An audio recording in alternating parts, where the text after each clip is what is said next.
Welcome back to AutMouse Labs. My name's Penny, and I'm glad you're here. Today we're going to be doing part 3 of our Let's Make a Game with RPG Maker MZ. Today we are going to update our GDD because, as I mentioned in our first video, the GDD or game design document is always a living document and is changing.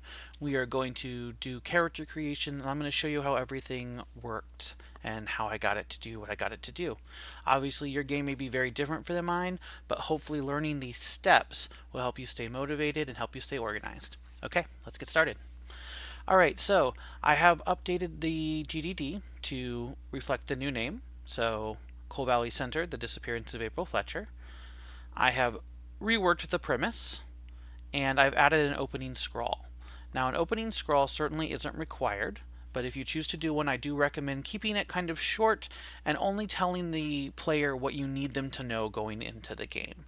It's really better for the player to learn the story through doing than by being told, right? Show not tell, if you will. However, I didn't need a short opening scroll because my game is going to be a point and click style game, so they just sort of get dropped into the action.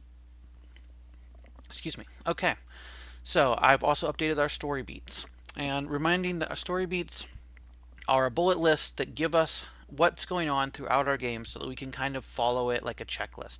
Remember, you don't have to do this in order. You can do this in any order that you have time or you're feeling. One way to stay interested in your game is to work on what you're interested in the moment. Make music when you want to make music, focus on the ending when you want to focus on the ending, etc. So, our first few are introduce the disappearance of April and why the MC or main character is looking for her, establish that the authorities won't help, and get into the old mall. So that is what we're going to focus on today, is those first three. Alright, beyond that, I have updated the mechanics to reflect that this is going to be point and click.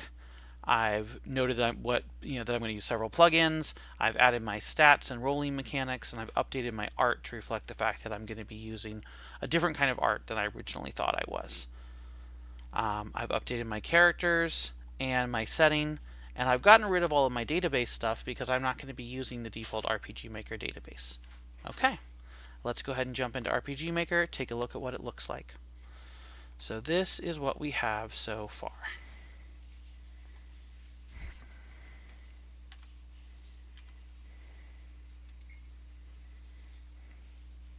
Please choose a specialty for your character. I'm going to choose willpower. Do you prefer to do things with force or finesse? I'm going to choose force.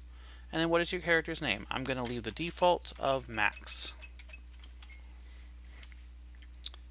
Alright, here's our opening scrawl. 3 years ago, April Fletcher disappeared. She was streaming live on her MeTube channel from the then dead, now closed Coal Valley Center Mall when it happened. She was mid-sentence. She looked up at something off camera and the stream suddenly ended. April was never seen again. Actually, I lost. He was moving too fast for me. That's funny. I might want to slow that down. But feel free to pause the video if you'd like to continue to read it. It goes through and ends, and then we get some basic instructions. Use Z or Enter or your cursor to interact with the world. Right-click or press X or Escape to access the menu. I'm coming, April, you say to no one. What would you like to do? So this is a second-person game. The computer is talking to you, the player, as the main character. I put quotes around things that the character is saying. So we have options. We can try to pull the plywood loose, and that's a body plus force, or we can try to just go around back with no check. So we are going to try to get in. We rolled a 12, we need an 11, so we get some description. You're able to tear off a piece of the weather-worn plywood. Underneath you find an old double door with blue trim and no glass. Quickly you shimmy inside, pulling the plywood into place behind you. And that takes us into the next area. So we are now inside the mall. Our first 3 bullet points are done. Here is the updated menu. Once again, we have our player stats updated to show the stats we're actually using. We notice that willpower and force we have +2s in because of what we did with character creation.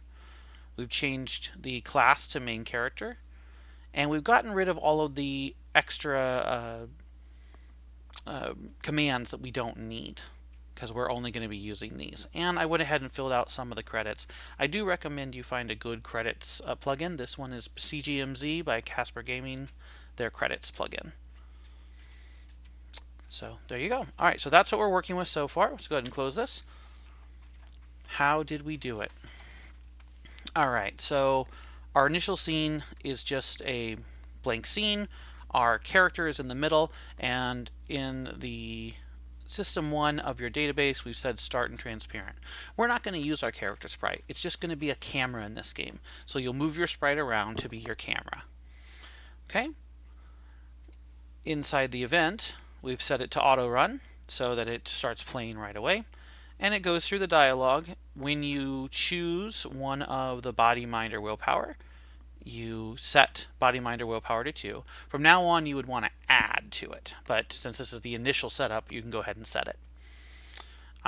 Do you prefer to do things with force or finesse? Same idea. You set it to 2, either force or finesse, and then get the name processing, and transfer it to the exterior front. And we erase the event. When we go to the exterior front, again, it's a blank, and we have our plugin command from Galv's Layer Graphics where we set up the background. I talked about how to use that plugin in the last video if you want to check it out. But it's fairly self-explanatory, and you can get that from galvs-scripts.com. And I'll link it below. Then we also use the same plugins, a different plugin command, refresh layer, to cause the picture to appear on this screen. We run our screed. Then we give our instructions and our initial dialogue, and then we have our choices. So when we use our choices, if you choose to try to apply the plywood loose, it has to roll some dice. So I've created a common event called roll d3d6. It's going to take that 3d6 and it's going to add your body and your force, because it's a body plus force, to give you a total number. If that number is higher than 11, then you break into the mall through the plywood. If not, the old plywood sheets are stronger than they look, and you will have to find another way in. You glance around to make sure no one saw you and head around to the back of the mall, so you end up in the exterior back. If you just go to the back in the first place, it's a slightly different message and you go to the back. Okay? Let's take a look at that 3d6 common event briefly.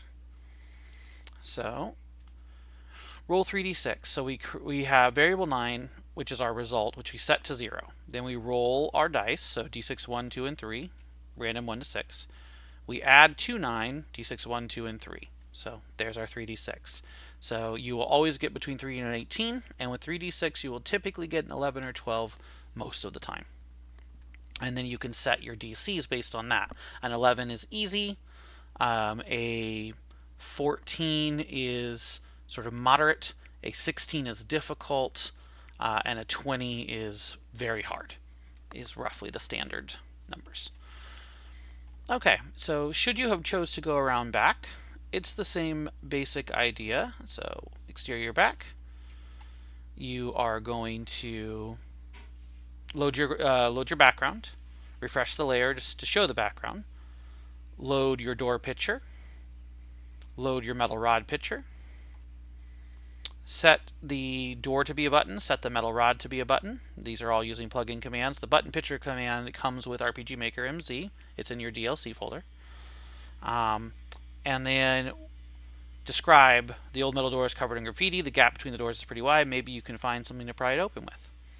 And then it's up to the player to negotiate the scene. The scene is very, very easy. Let's actually take a look at it. And it's designed to be somewhat of a tutorial. It'll help the player learn how to use the point and click elements, especially if they aren't familiar with them.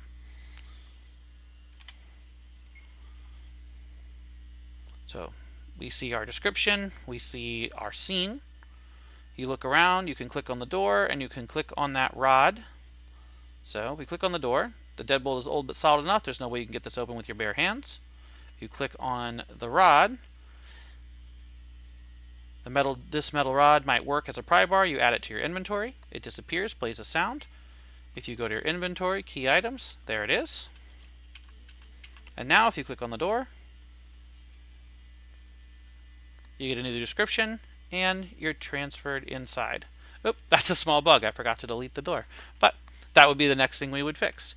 So in both routes, we are now inside the mall. We have covered the first 3 steps of our GDD. Going back to our GDD briefly, the next thing to do would be to start our 4th thing, which would be maybe some description of the mall, learning how to walk around, and then witness a worker falling from scaffolding.